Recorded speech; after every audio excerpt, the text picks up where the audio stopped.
we like to start on time. So welcome back to our second series with Rabbi Leibtag. Finished the beautiful series on the Omer, and now we're going to do Maamad Har Sinai as described in Parshat Yitro, Mishpatim, and V'etchanan. So this again leading up to Shavuot. So welcome everybody. Hope everybody is doing well. For those who are early enough, those who live in Toronto, I hope you enjoyed the snow this morning and the nice white, and everybody be well. Okay, Rabbi Leibtag, Vakasha, it's all yours. I'm going to switch my internet connection for a second because I want to switch your internet connection. Okay. So in the meantime, am I connected well? The connection's good? I think so. If anybody has a problem with the connection, please let us know. Please put it in the chat box. Let me plug in also in a second. I'll plug in. Okay. Okay. I was going for my phone. It should be better. If it goes bad, let me know and I can switch it. Yeah, I think the phone is slightly better. It's but.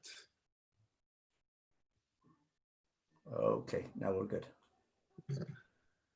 So okay, we'll start like this. Wait, let me have the backup here. Okay. You're saying before it was better? It's fine now. I hear you perfectly. Clear? Okay. If it goes bad, just let me know and I can fix it. We're going to start as follows. Let me do a quick introduction. This is again a three-part series, and the goal of this series is to understand Maamad Har Sinai, as Rabbi Kelman liked to title it, "Standing at Sinai." And my tikkun for that was "Understanding Standing at Sinai." There you go. And I want to make an assumption. Everyone has heard of Matan Torah, the Ten Commandments, and probably everyone would agree it's probably the most important section of Chumash. But rarely in our Jewish education do we ever study the text itself. And when I'm saying the Ten Commandments, I'm not talking about the Ten Commandments. I'm talking about the unit of Maamad Har Sinai, like standing at Sinai, because it's a literary unit. And it doesn't begin with the Ten Commandments. There's a story that leads into it. And that story is key to understanding what Maamad Har Sinai is all about. Now, we're going to have, this week, we're going to do the story in Parshat Yitro, which is the opening story. There'll be a complementary with an E story in Parshat Mishpatim, when we said Nasa V'nishma, which has to be read together with chapter 19 in Parshat Yitro, but we won't be able to do that until we first learn Parshat Yitro. And we'll see why the rabbis put the two together. That'll be next week's topic. We'll put Sefer Shemot together. And then the third week, we'll see the parallel story in Sefer Dvarim and see how the story in Dvarim will help understand what Matan Torah is really about. So I think I'm planning it so that each shir will add another level to the previous week. Now, and on the other hand, each shir will stand alone in case people weren't in the previous one. So I'm going to begin by sharing my screen, and I want to show you something. I guess the closest thing to a Sefer Torah with this is called a Tanakh Koran, like a Koran Bible, which you're probably familiar with. Just the text, no commentaries, just the text with the cantillation marks and the vocalization and the vowels and the aliyah division. But what's really important to note is that in our Torah, in the real Sefer Torah as well, there's what's called parsha breaks. Maybe you see them on my screen there. Like between each of the 10 commandments, there's a little paragraph type of break. Some are open, some are closed. But the story itself of the 10 commandments doesn't begin here in chapter 20 in Parachaf. It begins in chapter 19. What I want you to pay attention to is that chapter 19 has no paragraph breaks. It's one long continuous text, and it's very hard to read. It's 25 verses that are very jumping. And what we're going to do today, I call it divide and conquer. We're going to take chapter 19 and try to understand it by dividing it into paragraphs. So because it's you were in class, we had Beit Midrash time, I put you to work. I'm sort of going to share with you the conclusions. So I'm going to switch my share to a different page, this one over here. And we're going to read as follows. I have the English on the left. I'm going to read the Hebrew on the right. And I want to divide chapter 19 into different sections. The first two verses 1 and 2 in chapter 19, I call it arrival at Har Sinai. Everything up until this point in Chumash was getting out of Egypt and traveling from Egypt to Mount Sinai. And on the way, there were all these different experiences. We talked about that when we did the shir on the Omer. We talked about the manna experience. All was preparation for receiving the Torah. The idea behind it, and I'll summarize it, is that even though it's a 3-day journey from Egypt to Mount Sinai, the Jewish people cannot arrive at Mount Sinai until they're not only physically ready, but also spiritually ready. God can only make this proposition or proposal to become his people only when they're ready to accept it. Chazal compare this to courtship or to dating, and they compare Har Sinai to a type of a wedding. But from the time God takes us out of Egypt until we get to Har Sinai, it's a type of a courtship where God's trying to convince the Jewish people to want to be his people. I want to make an opening statement, which I think is key. The main event or the main topic that's happening at Maamad Har Sinai is not so much what we receive, but more so what we take upon ourselves. It's not that we receive the Torah, it's we take upon ourselves to become God's people. And there's a massive difference between those two. In fact, we use the word Matan Torah. That sounds like we're receiving the Torah. We don't receive the Torah in a vacuum. We only receive the Torah after we take upon ourselves a commitment to be his people. And chapter 19, at least the first part of chapter 19, is a story of that commitment to want to be his people. And without understanding chapter 19, Perek Yotet, it'd be very difficult to appreciate what happens in chapter 20 when we get to what we call the 10 Commandments or the 10 Statements. So again, let's read, and I want to show you that the first 2 verses are basically secondary, and they're simply the background to our arrival. So it begins B'chodesh HaShlishi, L'tzei B'nei Yisrael Me'eretz Mitzrayim, the 3rd month since we left Egypt. It's been about 6 weeks since the 10th plague. Bayom Hazel Ba'u Midbar Sinai. There's an obvious mistake here in the Hebrew. It should be Bayom Ahu, on that day they arrived at Har Sinai. Rashi on the spot points out Bayom Hazel, that every day we should consider, like this day itself, every day you read this, every day that you're living, you should treat it as though the day the Torah was given. Vaisumi Refidim, the last stop was in Refidim. That's where the battle of Amalek began. And we had the water shortage, and Moshe went from Refidim to get water at Har Sinai. And we went from Refidim to Midbar Sinai. That was our new source of water. They set up their camp in the desert in Midbar Sinai. And now it's a source of water before it becomes the source of the Torah. And Israel sets up their camp opposite the mountain. That's background. Now we get to business. We'll see in a minute what I'm calling this section the proposition. Moshe Allah el Elohim. Moshe goes up to God. Vayikra elav Hashem min hahar lemor. God calls Moshe from the mountain saying, and now I want to use what I call quotation marks. I want to highlight and point out what is it that what God is telling Moshe Rabbeinu. God has spoken to Moshe Rabbeinu many times before, at the burning bush, in Midian, going to Pharaoh during the 10 plagues, coming out of Egypt. Moshe is talking to God over and over again. And many times God tells Moshe to tell certain things to Bnei Israel. This is very different. I want to say this is very formal. This is a formal statement. God is not simply giving Moshe Rabbeinu information. He's using Moshe Rabbeinu as an intermediary. I call him like a shadchan. And he has a statement to make to the people. Now, I want to use quotation marks there and differentiate between what is it that God is talking to Moshe and what is it that God is talking to the Jewish people. If I would put a quotation mark in verse 3 in Pasuk Gimel, the first quotation mark belongs after the word lemor. God calls unto Moshe and tells him, saying, open quotation mark, Kot Tamar LeBeit Yaakov. We're going to continue this. And God continues talking through the end of Pasuk Vav. From the middle of Pasuk Gimel to Pasuk Vav, God is talking to Moshe Rabbeinu and tells him, here's what I want you to tell the Jewish people. And we'll see in a minute what's inside. What's different here is the opening phrase, Kot Tomar LeBeit Yaakov v'taged Bnei Yisrael, is very formal. This is what I want you to tell the house of Yaakov and tell the children of Israel. We've never had an opening like that before. And when God finishes talking, he summarizes and says, Eila hadvarim asher tedaber Bnei Yisrael. These are the words that you have to tell Bnei Yisrael. Notice that we sort of are enveloping God's words to the Jewish people by God telling Moshe Rabbeinu, here's what I want you to tell them, and this is what I want you to tell them. What I'm trying to point out is that this is a very formal proposition that God is delivering directly to the Jewish people through the agency of Moshe Rabbeinu.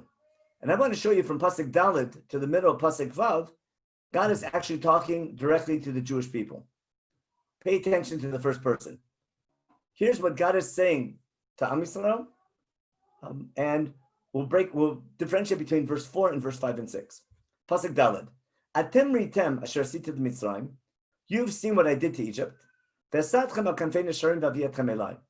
brought you here on the wings of eagles, and I brought you here. I'm pretty sure this is a metaphor because they walked most of the way. But God is saying, basically, look what I did for you. You witnessed these 6 weeks of this miraculous exodus from Egypt and survival in the desert. Look what I've done for you. Vata, and now comes what I call the proposition. Listen to the proposition. Im shema tishmu b'koli. Are you willing to obey me? Ushmartem et briti, and keep my covenant. We'll talk about each phrase in a minute. Vitem li skula mikol amim. You'll be my skula, my treasure from all the nations. We'll talk about this phrase in a minute. Ki li kol aretz. What does ki mean? Either because or even though the whole land is mine. Vatem tiulim mamlechet kohanim v'goy kadosh. And you'll be for me a kingdom of priests or a priestly kingdom and a holy nation or a separated nation. I'm purposely not translating every phrase here exactly because we have to go back and discuss them. The first thing I want to point out is God is not simply giving them information. He's not saying, oh, like with Korban Pesach, here's what you have to do to stay alive, or here's what you need to do, when you're make sure to borrow this from the Egyptians. This is a conditional statement. He's saying, are you willing to be my people? But I'm going to pick up a different screen now for a minute. Let me take this down and pick this screen here. A second, I got to get the thing over. Let me move this down. There we go. This is better here. I'll do just the Hebrew version as follows. I call it there's an if and a then in Pasuk Hey. If. Im shema tishbu b'koli. Are you willing to obey me? That's a big if. But are you willing to be a nation that's obedient? Ushmartem et briti, and keep my covenant. Now, here's the question. Is this covenant something old or something new? If it's something old, it could be talking about the covenant with Avram Avinu, Brit Avot, could be Brit Milah, could be Brit Ben Abtarim, which doesn't make much sense because it's been filled already. Or is it something new, which we'll see, what's coming up is going to be a Brit. So are you willing to, again, obey me and be a covenantal partner? And then, Vitem liskula mikol amim, is that another if? Are you willing to be my treasure nation? Or is that how you have to act? Or that's what you're going to be? And then we have the phrase here, ki li kol haaretz. I want to follow Ibn Ezra, who claims, ki here doesn't mean because, but rather even though. Even though I'm the God of all the land, I created all nations and everything, I'm going to make you special. Rashi says it's because that I made that God, Rashi understands this is a motivating phrase. That, because I created the heavens and the earth, it pays to listen to me. Ibn Ezra says it's a clarifying phrase. Even though I'm the God of all the lands, I'm going to make a special relationship with you. Now we get to the then. If you're willing to accept my covenant, be my partner, then you'll be for me a mamlechet kohanim v'goy kadosh. What does that mean? I'm going to begin with the goy kadosh, and let me take off. I'm going to unshare the screen for a minute. Okay. We have this concept of kedusha, which we usually translate to mean holy. I want to give a different understanding of the word, which its usual meaning in the Torah. It means to be separated. And we're going to find over and over again, when I mekadesh something, it's usually separating something from a larger group. It's not something separate, but separated. I want to begin with the first example in the story of creation, where there's 7 days of creation, or 6 or 7, but the 7th day is part of the week, but separated from the week. But what turns out later on is that 7th day is separated and given a special status. First, it's blessed, it gets a bracha, and then it's sanctified, it gets kedusha. But the purpose of the separation of 1 day of the week is in order for it to become the funnel to bring God to every day of the week. If you keep Shabbat properly, I'm sure you've noticed this, by making 1 day special and dedicating 1 day to God, that 1 day becomes the funnel that brings God into every day of the week.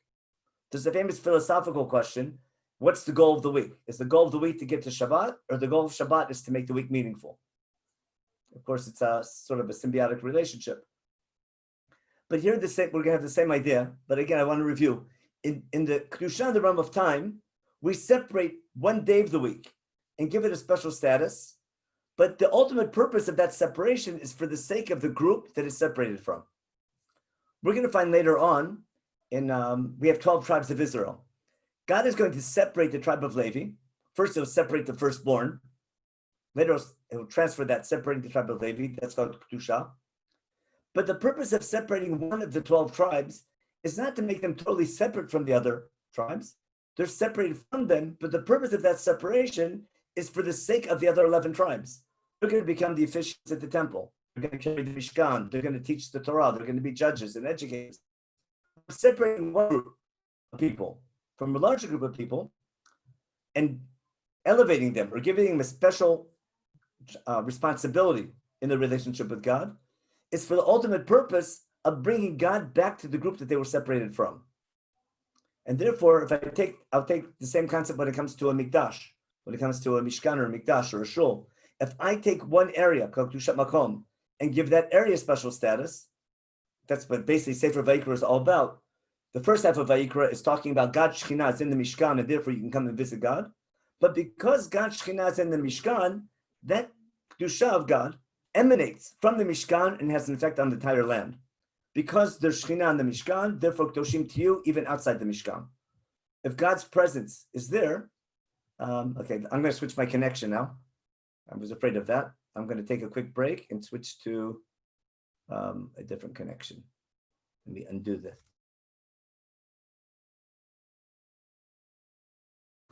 Okay,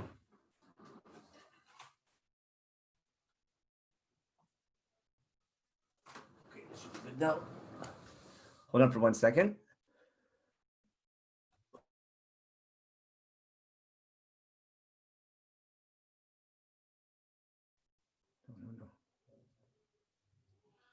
Okay, that should be back on now. Okay, let me know if I'm back on. Am I back on? Back on. Okay, You're back should be on. better now. Is it better? We'll find out. I think so. Okay.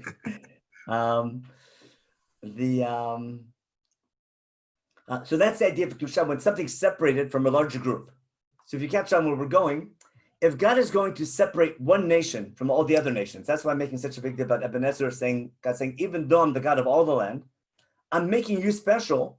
But the reason why God is making us special is not because he doesn't care about anyone else. God is the God of all nations, all civilization. He's entering a special relationship with one nation, but the purpose of that relationship will be for the sake of all nations. That's going to be one of the biggest themes of the Torah. And I want to show it to you. It's very important to me that that's going to be the theme of Maamad Har Sinai, because we have to understand, why are we separated? Does God only care about us and doesn't care about the rest of mankind? Or is God saying, I'm separating you for the sake of mankind? And what does it mean basically to be a Goy Kadosh? A Goy Kadosh is a nation separated from the other nations for the sake of representing God. If that's what Goy Kadosh means, let's go back to Mamlechet Kohanim. A Mamlechet Kohanim sometimes is translated as a kingdom of priests. I want to switch that around and say a priestly kingdom. I'll explain why. When someone is Kadosh, when someone is a Kohen, we have the word Kohen many times in Chumash up until this point. Malki Tzedek was a Kohen for a god called Elohim. Yitro is a Kohen in Midian. Yosef marries the daughter of Kohen On. Remember, Potiphar's Kohen On. Anyone representing a higher authority, usually it's a god. When I have a high authority, and that authority is represented by a minister, that job is called a Kohen. A Kohen is always in the service of a higher authority. Almost any god, if he doesn't have a Kohen, no one will know about him. You don't have a god without a Kohen. Usually Kohanim are individual people, but they come and go. The idea, I think it's almost revolutionary idea of Maamad Har Sinai. God now wants to have a relationship with an entire nation, but the purpose of that relationship is that nation is going to represent God. Not a nation where everyone is a priest, but rather a priestly nation, a nation that represents God. Instead of the usual model where God is represented by a person, God will be represented now by a nation. And it's not just a quantitative difference. I have a lot more people doing it. I want to say it's a qualitative difference for two reasons. First and foremost, a nation can be eternal. Individuals, we come and go. But there's a possibility that a nation can be eternal. Not every nation is eternal, but a nation can be eternal. But in order to be eternal, what does it need to do? It has to have children. It has to have a ethos. It has to pass down that tradition. In fact, it's going to be one of the, half of our religion is keeping the religion going. It's having children, teaching them Torah, and teaching them to teach the next generation Torah. But the idea that we can represent God forever as a people, that in itself is a major accomplishment and it gives logic to why God wants a not just a person to represent him, but a nation. And if you go back to Sefer Bereshit, when God first picks Avram Avinu, the first thing he tells him, I want to make you a nation. And God telling Avram, I'm going to make you a great nation is not reward for his obedience, but it's the purpose of his journey. When God tells Avram, Lech lecha me'aretzka, leave your land, to that I'm going to show you. And God says, I'm going to make you a great nation. God isn't telling Abraham, that's the reward for your obedience. That's the purpose of your journey. God wants a nation, but first I have to plant the seeds of the nation. Planting the seeds of that nation will be Sefer Bereshit. In God's interactions with our forefathers, when he plants the seeds, he makes covenants. We have a covenant that guides our history of how we're going to become a nation in someone else's land, go through oppression and redemption. That was the whole theme of Brit Ben Avtarim, the covenant of the parts, which was fulfilled now that we go out of Egypt. God also makes a brit with Avram Avinu called Brit Milah, about how he has to behave, following God and being just and upright, and being a father, remember, to be an Avam Goyim, to be a fatherly figure, to be a leader for other nations. But now that we finally have a nation and we're free and we're redeemed, now we can take upon ourselves to be God's nation. In order to become a nation, first you have to become a nation, and then you have to become free and be the master of your own destiny. And now that we've achieved that, now what can we do? We can come and say, we can be God's people. Now, I saw a question there for a second. The double phrase, but someone just asked on the chat, is that it sounds like it's redundant. A goy kadosh is a mamlechet kohanim. The idea of kadosh means you're separated for the service of God from a larger group. A mamlechet kohanim means you're a nation whose job is to serve God. And the two, I think, enhance each other, and they come to emphasize that point.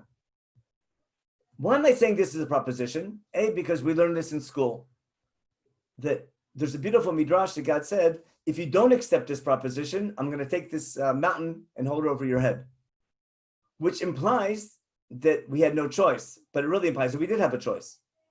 It's important that Am Yisrael accepts this, not under duress. And we're going to see how this theme will develop itself when we do Parshat Mishpatim next week, about accepting the covenant under duress or because we want to. But if we're taking a job, it's important we accept the job because we want to take the job. So let's go back now to the screen, and I want to show you the psukim inside. We're back to here. And basically, God says, I'll go back to this format with the English. Moshe goes up. God says, here, I want you to tell them. I want you to relay this request. Look what I did for you. And now, are you willing to obey me? Be my covenantal partner. Be my special nation. And then, if you accept that, then you'll be for me a nation representing me. And that's what you say. Before we continue, what should happen next? If God is simply giving information, Moshe should simply come and tell the people the information. If this is a proposition, it needs to be ratified. And sure enough, what do we find in the next two verses? Moshe gathers the elders of the people to tell the members of each tribe. He puts in front of them, he presents them with these conditions, Asher Tzivo Hashem, which God commanded him to tell the people. And now the people, after hearing this from the elders, are going to ratify. All the people answer together and they say, let me move over a little bit. And what do they say? Kol asher diber Hashem naseh. Notice it says here naseh, not nasa v'nishma, our topic for next week. And what should happen next? I'm sorry, let me move that over. Actually, I can just make this screen smaller again. Again, then Vayashem Moshe divrei Amal Hashem. Moshe, being the Shatchan, being the middleman between God and the people, Moshe now relays what the people said to God. Now, many of you could ask, God hear? God needs Moshe to tell him what the people said? For sure, but this is a formal ratification of a covenant. Moshe is the middleman, and we're going to see how this thing will be important throughout the entire chapter. To what level does God talk to the people? Basically, Moshe is the middleman. God relays his proposition to the people. You want to be God's people forever? And the people have to ratify it, and they say, yes, we want to. Everything God says we'll do. In theory, what should happen next? What I want to claim is, in theory, the next line should be the contract, or what we call the 10 Commandments, or the 10 Statements. What God should do now is he should tell the Jewish people, not that you've accepted to be my people, here's your contract. Let me give you a little analogy. I'll stop to share for a minute. I'll give you an analogy I use my 18-year-olds in yeshiva and seminaries. Every year in seminary, towards the end of the year or middle of the year, a camp director from whatever camp, there's lots of camps around. There's there's Moshava camps, there's Camp Hask, and there's a lot of really good camps, and all the camps need counselors. So the camp director will come and give a really important speech, how important camp is and the impact camp is, and he's looking for people who want to take upon themselves to be counselors in camp. So the first thing you need to do is get the teenagers or the students to want to be a counselor, to want to be a madrich or madricha. Once they accept that, once they're inspired to accept that, I call that's the proposition. Now that they accepted, I want to be a madrich, I want to be a counselor, now here's the contract. What's in the contract? Who's the boss? It's the relationship between the camp and the madricha, pretty much what the purpose of your job is, what the details are, what your, the basics of what your job is about. But it's not a manual of everything you need to do in camp. The basic contract is your commitment to work for camp. Once you arrive at camp and make that commitment, then I need, like we call that pre-camp, where I need a detailed set of laws about how to be a counselor. Or let's say you're let's say you're in sports staff, or let's say you're a bunk counselor, how to treat the children in the bunk. Let's say you're working at the pool. There's laws for the pool. Every counselor is going to get a more detailed plan of how to get their job done. But there's 3 stages. First, accepting the job, then the contract itself, which is the basic commitment, and then the detailed plan about how to get your job done. If you didn't catch on, the accepting the contract will be chapter 19, the contract will be chapter 20, and the detailed laws will be the rest of Chumash, pretty much, of how to get the job done and all the technicalities of camp. If you know American law, pretty much the same idea. There's the we the people. I guess this is Canada, I can't do this. In case you heard of it, there's accepting the Constitution, there's wanting to be a nation, then there's the Constitution itself, and then there's amendments to it and laws that follow it, and the rest is, I'm sure every country has the same type of idea. Now, therefore, the next topic should simply be, I'll answer that question from about how can grandparents accept it for their grandchildren. There's a very basic concept here that the nation of Israel is accepting a contract. God does not make a covenant with individuals. He makes a covenant with the nation. And you're simply a member of the nation. And that's why we have this idea of being what's called Klal Yisrael or Knesset Yisrael. Our relationship with God is in the plural. All of our prayers usually are in the plural, especially in Shemona Esrei. We as a people serve God, and we're part of a people. We can't get out of it. Now, that's for our advantage, because sometimes people who are weaker can sort of go along with the rest of the people and be part of something they might be deserving of. At the same time, other people might have to suffer for the deeds of others because we're part of the same people. Anytime you're in a group, any team in sports, you're a team. The team wins or the team loses, but every player is part of the team, but you're a team, not a bunch of individuals. There's no, there's a famous saying, there's no I in team or something like that. The letter I isn't in the word team or something like that. Now, so it's going back now. What I'm suggesting is, and this is key for the rest of this year, the next line should be the 10 Commandments, or what we call the contract. But something's going to happen in between, which is really complicated, and try and stay awake. We're going to try and follow this.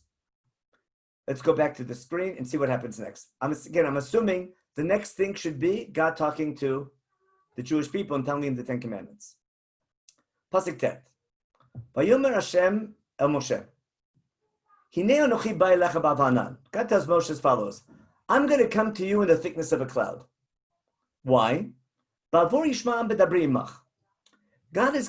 Moshe Rabbeinu, what I'm trying to explain here, is how God plans to transmit this contract to the Jewish people. God's saying, up until now, I've been talking to Moshe. Up until now, every time God wanted to transmit a message to the Jewish people, he talked to Moshe, Moshe told the people, but the people simply had to trust that Moshe was talking on behalf of God. What convinced them? All the miracles in Egypt, especially Kriyat Yam Suf, splitting of the sea, but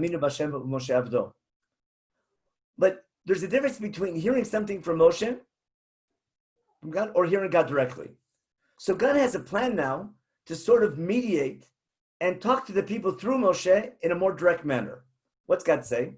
God tells Moshe, I'm going to come to you in the thickness of a cloud. Why? I'll translate as follows. God now is about to transmit the contract, what we call the Ten Commandments, in a manner that the people will overhear God talking to Moshe Rabbeinu. Up until now, God talked to Moshe, and Moshe came and told the people. Now he's saying, I'm going to come to you in the thickness of a cloud, meaning Moshe will be covered in a cloud, and God will talk to Moshe in a cloud, but in a manner that the people will overhear God talking to Moshe. And the next phrase is key. And not to believe in you forever, but this is an Ikar Emunah that the Rambam talks about. We don't believe in Moshe. Moshe isn't a God, but rather we believe that when Moshe says God told him something, it was really the word of God. The Jewish people hear the word of God from Moshe. And the big question is, when Moshe says, God told me this law, is Moshe making it up? Or is God telling Moshe this, and Moshe is simply relaying the direct words of God? Now, if you're familiar with other ancient law codes, if you know the preamble to Hammurabi Code, it's exactly the opposite. What happens there is that God appears to King Hammurabi and gives the king the right to be the legislator. There's a God there who speaks to the King Hammurabi, but God does not give the laws. King Hammurabi makes the laws, but God gives the divine right to the king to make the laws. This is totally different now. Here's God saying, the laws are directly from God, and Moshe is simply the middleman. And the belief that the laws of the Torah are not man-made, they're divine. And all the laws that Moshe is transmitting is exactly what God told him. That's what's Begam B'chayim Binu L'olam. We want to make sure that when Moshe says these are the words of God, that they really believe that God is speaking. How would this transmission strengthen this belief? The fact that people are going to overhear God talking to Moshe Rabbeinu in the thickness of a cloud. Now, what should happen next? Moshe should tell this to the people. The next phrase, which I call 9 3/4, is really confusing, and you have to pay attention here. V'yaged Moshe divrei ha'am el Hashem. What does it say now?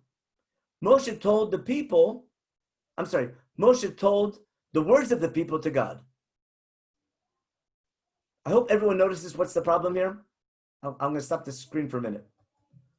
Does everyone notice what's the problem in verse 9? There's something missing in verse 9. Remember? Moshe tells the people, here's what God said. Here's the plan for the transmission of the broad. I'm going to be in a cloud and you're going to overhear God speaking. And then Moshe tells God what the people said. If just anyone who wants, write in the chat, or someone could say, does someone want to say what the problem is? What did the people say? Exactly. There's something missing. I'm joking, calling it 9 3/4. There's something at 9 3/4. The pasuk tet 3/4 through. If you're familiar with Harry Potter, you'll understand the analogy in a minute. Something's at 9 3/4, but it's missing. There's something missing in the text. What's missing? What's missing is what the people said. All the commentators talk about it. We'll see in a minute. I want to pay attention to the style that the Torah is writing in, because it's not by chance Chumash is missing a phrase. There's something missing in pasuk tet. We wonder what the people said. Now, we're going to read Rashi soon, but I want to appreciate how Rashi was quoting the Mechilta, was quoting Chazal, how Chazal understood what happened. We're going to play a game called Jeopardy, where we don't know what the people said, but we know the answer to what the people said. How do we know that? Let's go back and take a look. What does God answer what the people said? Again, the end of verse 9, Moshe tells God what the people said, And now God's going to respond. Let's listen to God's response. Vayomer Hashem el Moshe, Lech el ha'am v'kidashtam hayom ha'machar.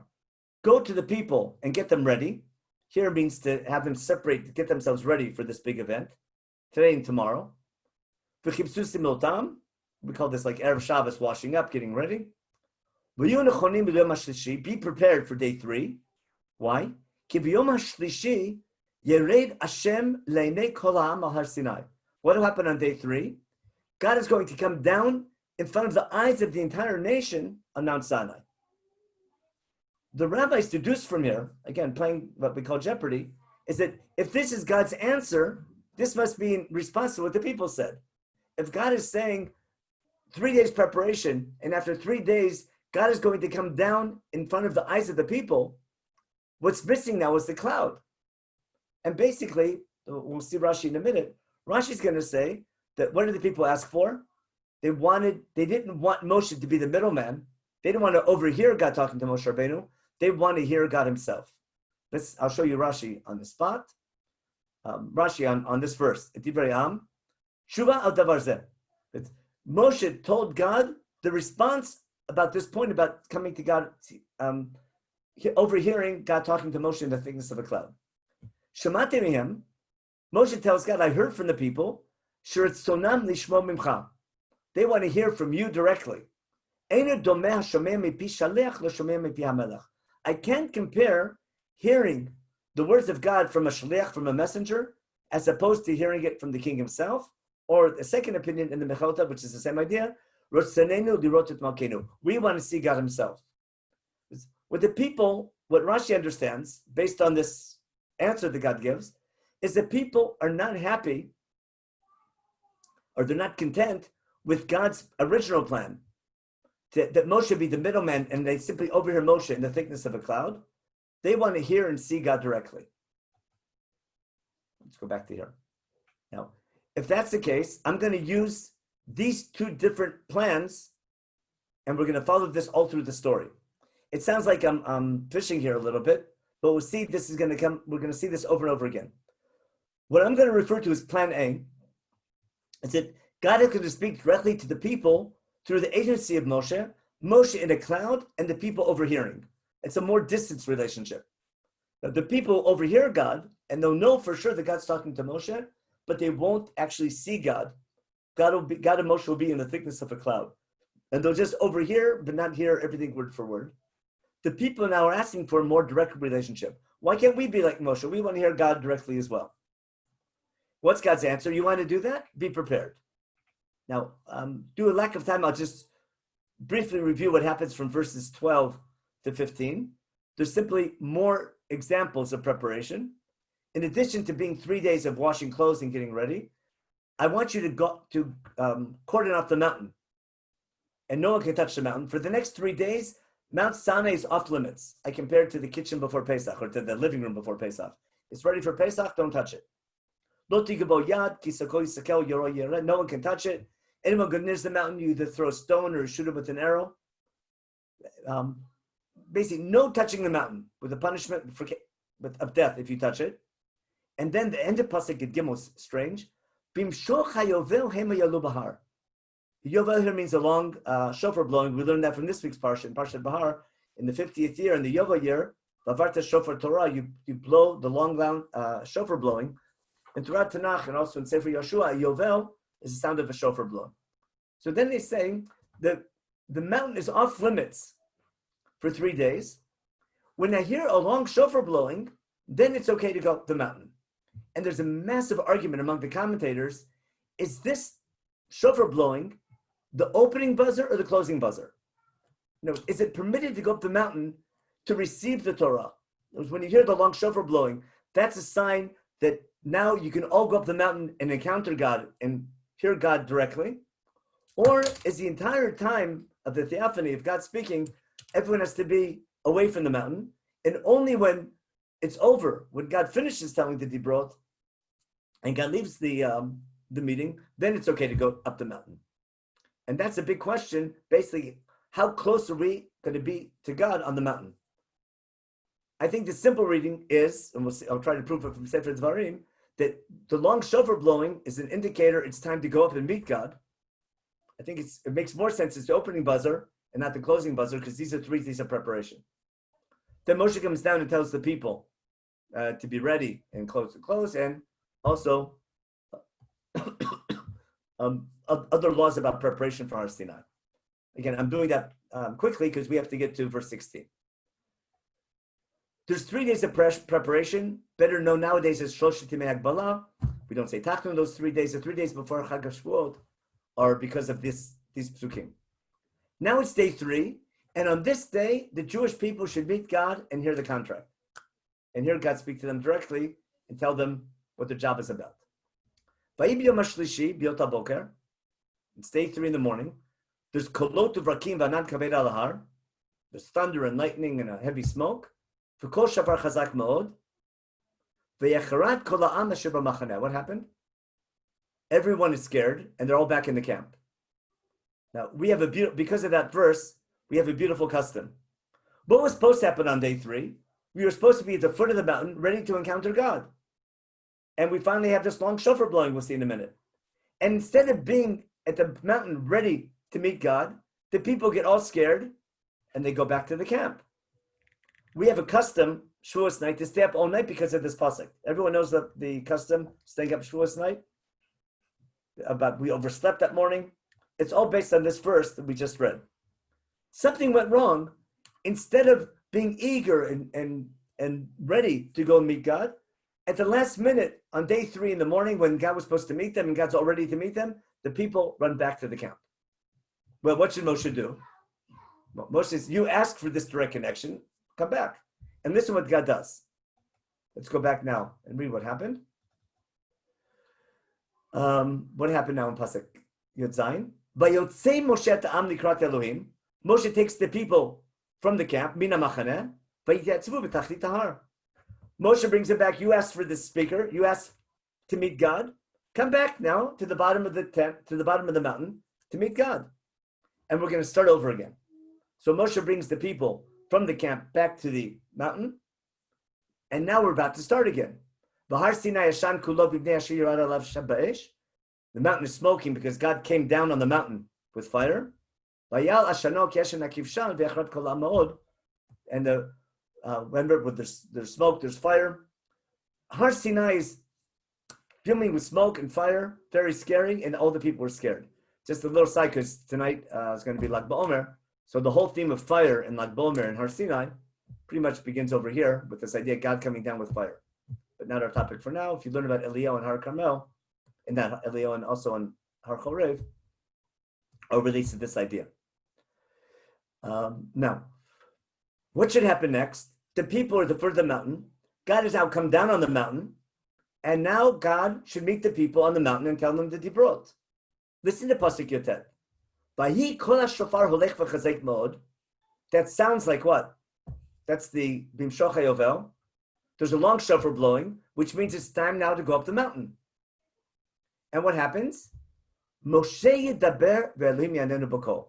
Look at that carefully. Moshe would speak, it's like present perfect, or as Moshe would speak, God would answer him with a voice. This verse 19, is very ambiguous, very unclear, very vague. What's going on? First of all, who's Moshe talking to? And what's God doing? Is Moshe and God having a conversation? That's what Ramban will say. Ramban's going to claim that this is the introduction to verses 20 to 25. All the other commentators disagree. And they claim that this is the 10 Commandments. Moshe Yedaber, Moshe would say the 10 Commandments, and God would answer him or amplify his voice as Moshe would talk. I want to share with you Rashi for a minute on this verse. Again, what does it mean that Moshe is talking? We're waiting for the 10 Commandments. God is supposed to talk to the people. That's what they asked for. It's day 3, the long shofar blowing. Now the Jewish people should meet God. But what happened instead? Instead of God speaking, Moshe spoke to the people, but God answered Moshe speaking with some kind of voice or amplified his voice. We'll see in a minute. Let's see what Rashi says. On verse 19, Rashi on 19, Moshe Yedaber, he says again, present perfect. Kishaya Moshe Medaber, as Moshe would speak, Umashmiya Dibrot Yisrael. Most people don't realize, according to Chazal, that Rashi is quoting. Verse 19 is the Ten Commandments. And chapter 20 is simply a footnote to verse 19. When Moshe would speak and tell the people the Ten Commandments, what would happen?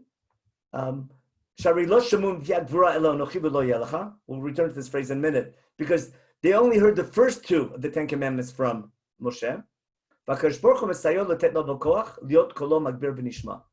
would God do? In order for Moshe to speak loud enough for the entire congregation to hear, God gave him a tzomet microphone. God amplified his voice.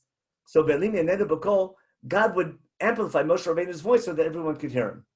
But Rashi is alluding to something here and differentiating between the first two commandments and the last 8. Got it? Again,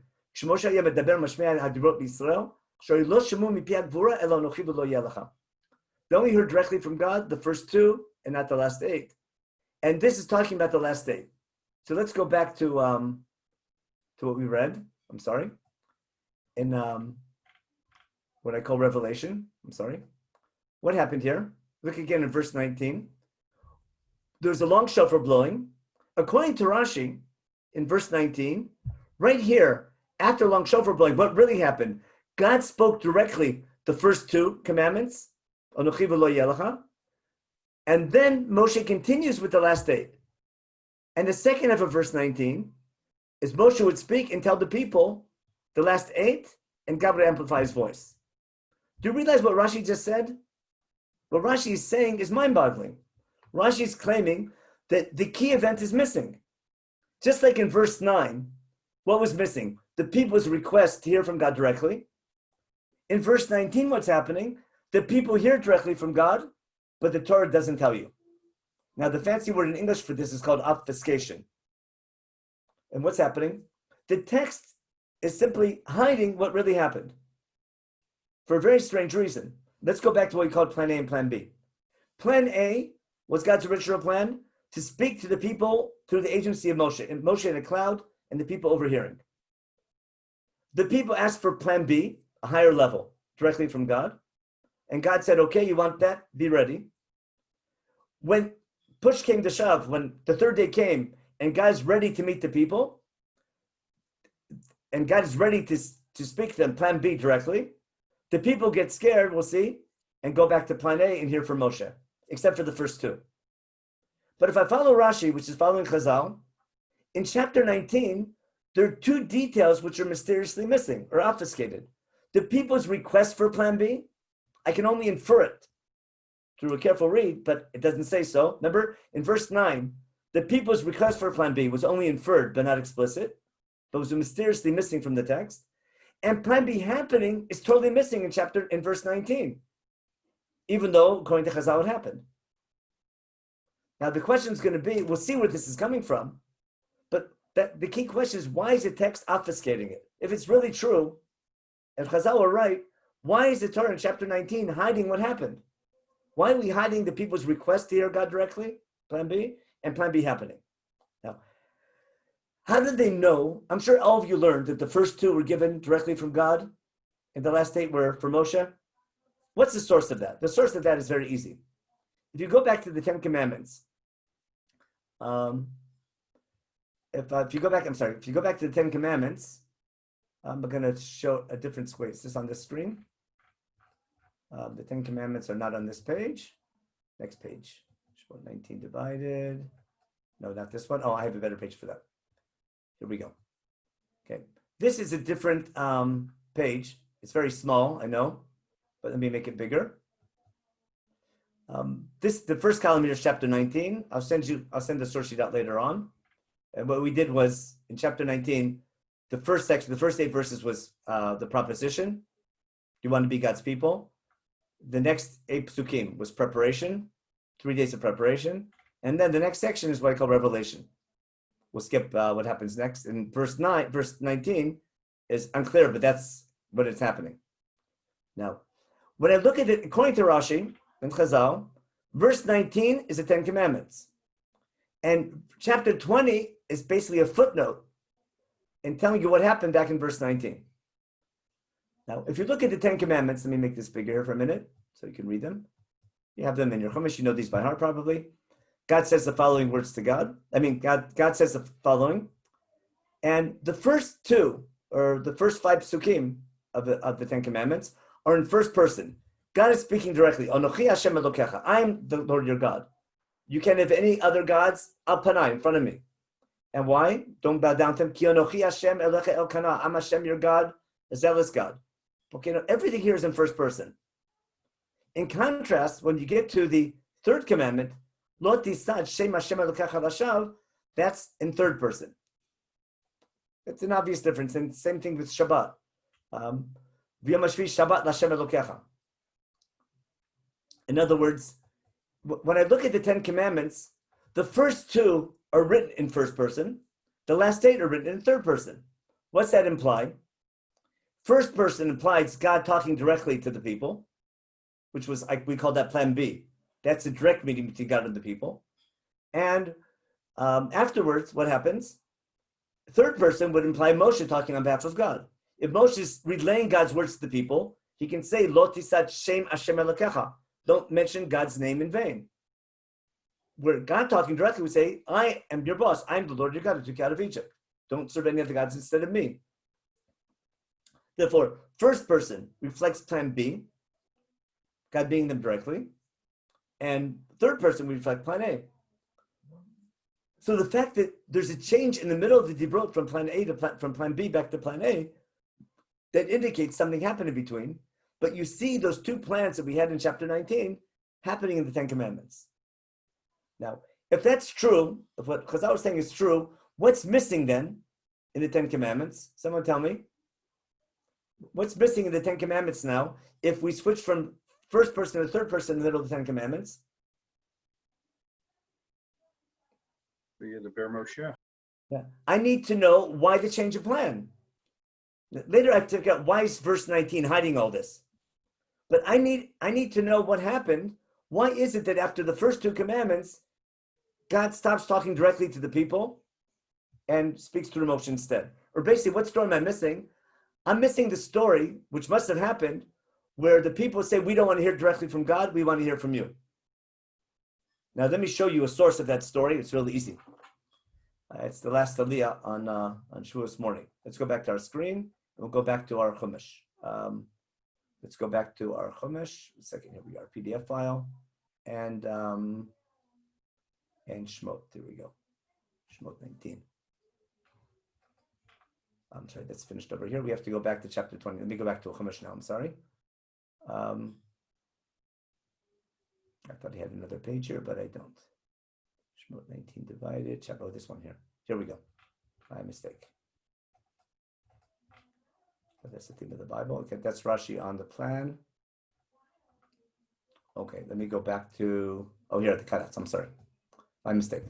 Okay, so we had the 10 commandments, and we have Lo Tachmod.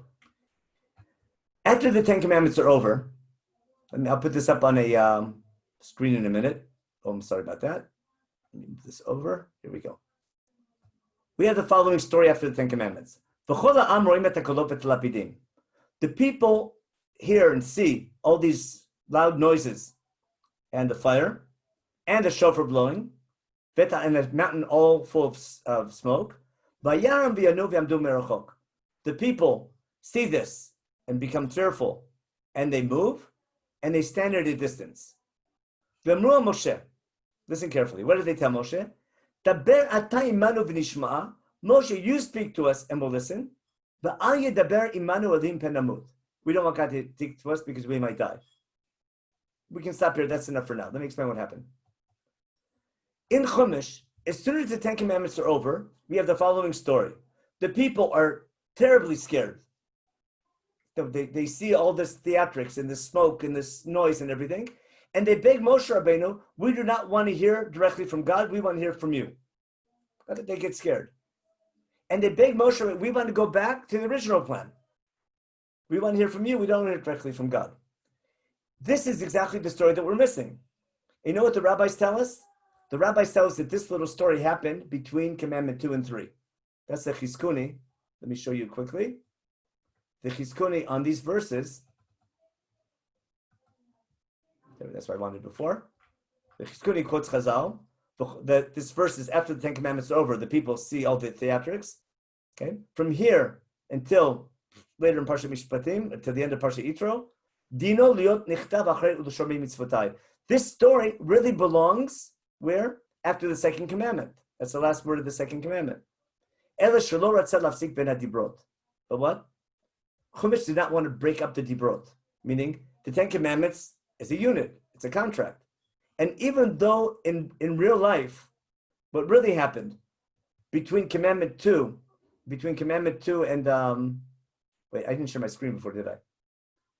I'm going to share this one. Yeah. Again, here's the Chizkuni.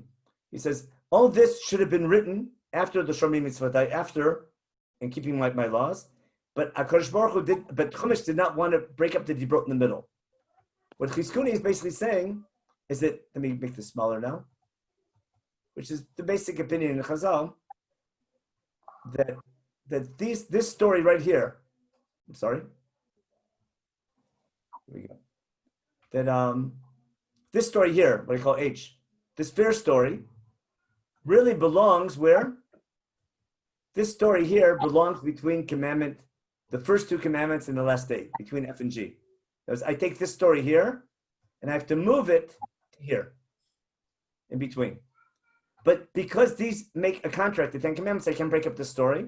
So they say that this little section here is a footnote, or an endnote, that really belongs here chronologically. Now, this will be our topic next week, to understand what everything happened here, but let me just summarize what we did today. What I tried to show you, because our time is just about up, what I tried to show you that there's this tension in chapter 19 in regard to how close we can be to God. And the question is, are the Jewish people going to encounter God directly? It's called panim b'panim, or are they going to encounter God through the agency of Moshe Rabbeinu? That's the big question all the time. And that's not a question, historical question. That's the essence of Maamad Har Sinai. What I want to try and explain to you, why is chapter 19 obfuscating this desire to be so close to God? And why is it so unclear? In fact, if you look at the first line of the Ten Commandments, who's talking? It says, Vaydaber Elohim et dvarim elu lemor. It doesn't say who God's talking to. And we're going to see over and over again, this week and next week and the week after, every time you read the Ten Commandments, be it in Devarim and Mishpat, wherever it is, it's totally unclear whether God is speaking directly to the people or through Moshe Rabbeinu. And it's intentionally unclear because ideally, we should hear from God directly. Ideally, man and Am Yisrael should be as close as possible to God. We should be in the Kodesh Kodeshim as close as possible. On the other hand, it's impossible for man to be so close to God. It's called a dialectic. And that dialectic is key to the whole experience of religion, where on the one hand, in theory, the Jewish people should meet God directly, and God should meet them directly, and Har Sinai should be a direct encounter between God and the Jewish people. But in reality, it's impossible to be so close to God.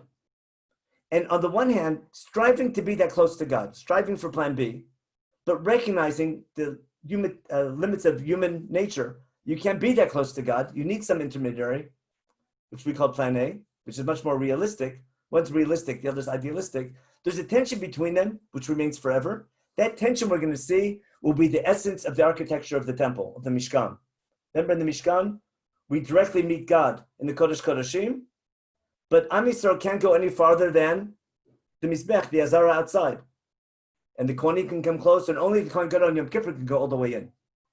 But that idea of wanting to be close to God, but not being able to be that close to God, and what I want to claim is that chapter 19 is purposely obfuscating the desire for plan B, and I'll end with this for today, and we'll continue this next week. What I want to claim is the medium is the message, meaning the only way you'll find out that Am Yisrael actually encountered God and heard the first two directly is only through a careful reading. If you don't study chapter 19, and if you don't look for plan B, you won't find plan B. Chapter 19 writes plan B. Plan B, again, is being direct communication with God, God meeting the people directly. When I read the text itself, it only sounds like God spoke through Moshe Rabbeinu. And they couldn't get that close on the mountain. When I read carefully, I realize that people did want that encounter, and the encounter actually might have happened. I could only find that encounter, I could only find plan B if I look for it through studying.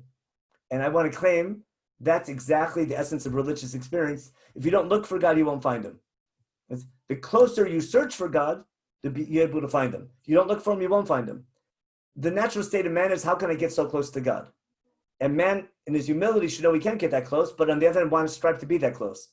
That tension and that dialectic, man's relationship with God, it's not a poor composition in chapter 19. The Chumash doesn't know how to write a story carefully. It's the most beautiful presentation where Chumash purposely writes in an ambiguous manner. It's called intentional ambiguity. And through that intentional ambiguity, Chumash is delivering a very deep message about the essence of our relationship with God. Striving to be close to God as possible on the one hand, but recognizing your limits, being human on the other hand. And every time you look at it, you'll find from every different direction. We'll see next week, and I know I'm over time. We'll see Sefer Dvarim will be the same thing. How close are we supposed to be to God, and how close were we? We'll see the parallel story of this in chapter 24 next week with Nasav and Ishma and Parshat Mishpatim. We'll try to put everything back together again. I know the topic is a bit confusing, but now you understand why almost you never learned this in high school, because it's very difficult to teach. So again, this was the laning for Shavuos morning. To prepare it, we have to finish now. So I'll take a question from you, but the share part is over. Okay, Rabbi Kelman, any questions? We're on Sure. Yeah. If anybody has any questions, you can speak orally, or you can put it in the chat box. I assume, of course, all the story sheets. the Ramban's whole explanation. I don't know if you're going to get into the Ramban's whole explanation. Yeah, we'll get to Ramban. That's next week. Yeah. Okay. Next. Ramban Okay. has a great thing here. Okay. Yeah. A whole different shot here. Yeah. Okay. I'm sorry. I didn't mean to. No, Ramban. That's you can only understand the Ramban when you get to Parshat Mishpatim. This whole approach. It all depends on Nasav and Ishma when it happened. We'll see. Yes. 24/7. That I heard from you. Yeah, that's Nasav and Ishma is 24/7. And it's a Menachem Leibtag special. You know, one of his cute lines that I always like to quote. That's 24/7 Nasav and Ishma. You won't forget that one. Tonight, of course, Mark Shapiro, 8:30, continuing his series on the escape of the Mir Yeshiva to Shanghai. Everybody's welcome. Tomorrow morning, Marty lecture on Ibn Ezra. Everybody's invited back all during the week.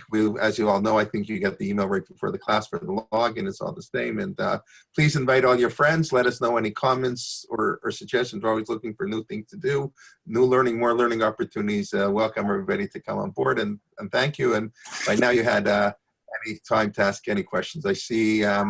Is that the explanation of I think there are one or two things on the chat box, I believe, may not have gotten to, but I'm not sure. Yeah, yeah. About the distinction between A and B is in the Chanan for sure. In fact, chapter 5, we're saving that for next week or the week after. Okay, you may have missed Mincha, but okay, no. Get right now. Get the late minion. The late minion. All right. Thank you, Jay. Bye-bye. Okay, thanks a lot.